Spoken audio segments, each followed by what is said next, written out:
பேரவைத் தலைவர் அவர்களே, மாண்புமிகு முதலமைச்சர் அவர்களே, காவிரி நதிநீர் விவகாரத்தில் தமிழக விவசாயிகளின் வாழ்வாதாரத்தையும் நமது மாநிலத்தின் வரலாற்று சிறப்புமிக்க நதிநீர் உரிமைகளையும் காப்பதில் இந்த அரசு துளியும் சமரசம் செய்து கொள்ளாது என்பதை இப்பேரவையில் உறுதியாக தெரிவித்துக் கொள்கிறேன். கர்நாடகாவின் தற்போதைய முதலமைச்சர் அவர்கள் மேகதாது பிரச்சனையை சமீபத்தில் எழுப்பிய உடனேயே மாண்புமிகு தமிழக முதலமைச்சர் அவர்கள் 25/5/2026 அன்று அரசு தலைமை வழக்கறிஞர், உச்ச நீதிமன்ற மூத்த வழக்கறிஞர் மற்றும் உயரதிகாரிகளுடன் ஆலோசித்து இப்பிரச்சனையை குறித்து எடுக்க வேண்டிய நடவடிக்கைகளை பற்றி அறிவுறுத்தினார்கள். அத்துடன் நிற்காமல் நமது மாண்புமிகு முதல்வர் அவர்கள் அடுத்த நாளே 26/5/2026 தனது கடிதத்தின் வாயிலாகவும் 27/5/2026 அன்று மாண்புமிகு இந்திய பிரதமர் அவர்களை நேரில் சந்தித்து மேகதாது திட்டத்திற்கு எவ்வித அனுமதியும் அளிக்க வேண்டாம் என மீண்டும் வலியுறுத்தினார்கள். மாண்பு தமிழக முதல்வர் அவர்கள் 25/5/2026 அன்று உத்தரவிட்டதின் அடிப்படையில் தமிழ்நாடு அரசு சார்பாக புதுடெல்லியில் உள்ள தேசிய பசுமை தீர்ப்பாயத்தின் முதன்மை அமர்வில் மேகதாது திட்டத்தை எதிர்த்து 27/5/2026 அன்று ஒரு மனு தாக்கல் செய்யப்பட்டுள்ளது.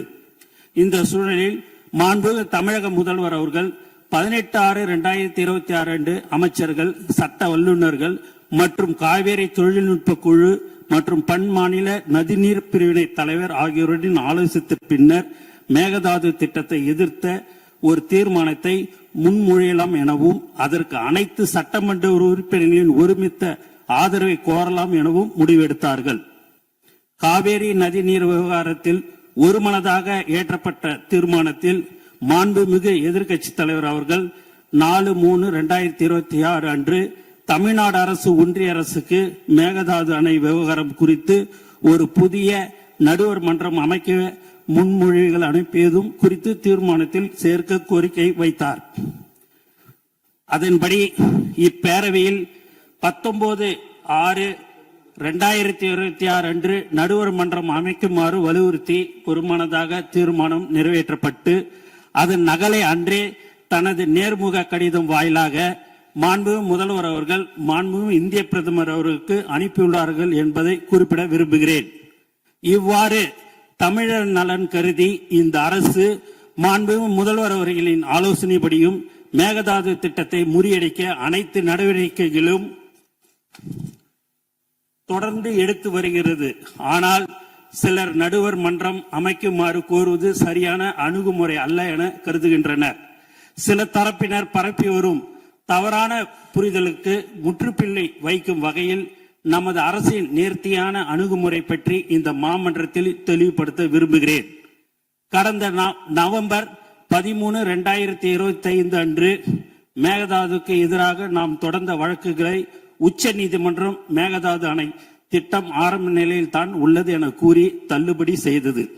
அந்த தீர்ப்பின் பேரா 29 மாநிலங்கள் தங்களுக்கு ஒதுக்கப்பட்ட தண்ணீரை எப்படி வேண்டுமானாலும் பயன்படுத்தலாம் என நீதிமன்றம் குறிப்பிட்டது. இதை தங்களுக்கு சாதகமாக பயன்படுத்தி கர்நாடகாவோ அல்லது கேரளாவோ தன்னிச்சையாக புதிய அனுமதிக்கப்படாத திட்டங்களை கையில் எடுத்துவிடக் கூடாது என்பதில் நாம் உறுதியாக இருந்தோம்.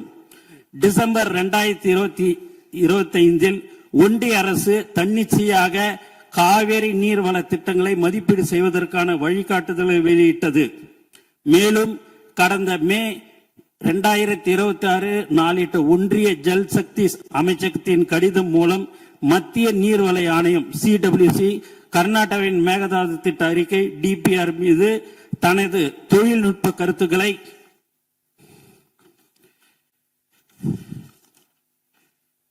வழங்கி அடுத்த கட்ட நகர்வுக்கு காத்திருப்பது அம்பலமாகியுள்ளது. இருப்பினும் இந்த வழிகாட்டுதல்களை கடுமையாக எதிர்த்தும் தமிழ்நாடு அரசு 9/6/2026 அன்று ஒரு கடிதம் எழுதியுள்ளது.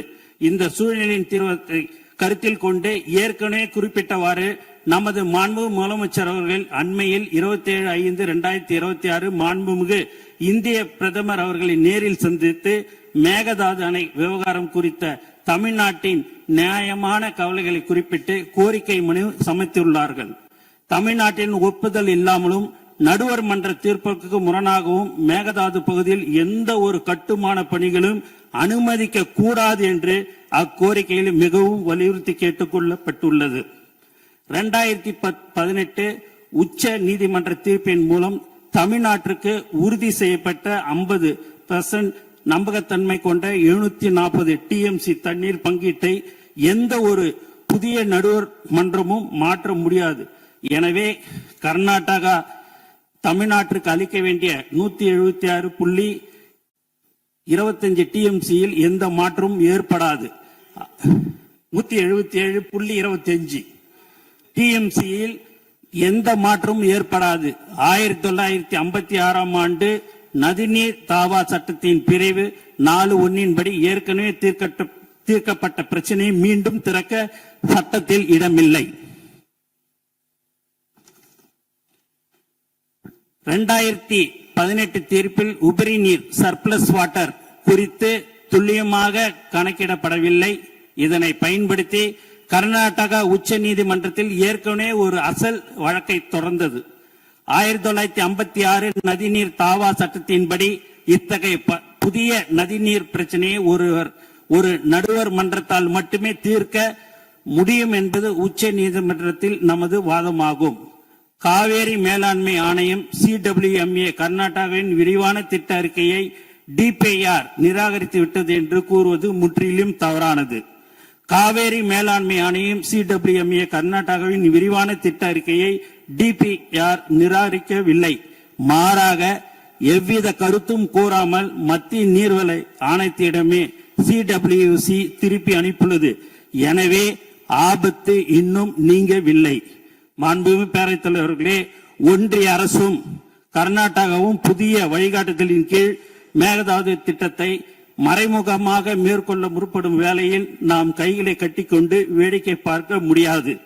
அந்த வகையில் மாண்புமிகு முதலமைச்சர் அவர்கள் மாண்புமிகு இந்திய பிரதமர் அவர்களிடம் வழங்கிய கோரிக்கையின் தொடர்ச்சியாகவும் ஒன்றிய அரசின் தன்னிச்சையான நகர்வுகளை முடக்குவதற்கும் உபரி நீர் மீது தமிழ்நாட்டின் உரிமையை நிலைநாட்டுவதற்கும் ஒரு மிக சிறந்த அணுகுமுறையாகவே புதிய நடுவர் மன்ற கோரிக்கையை முன்வைத்துள்ளோம்.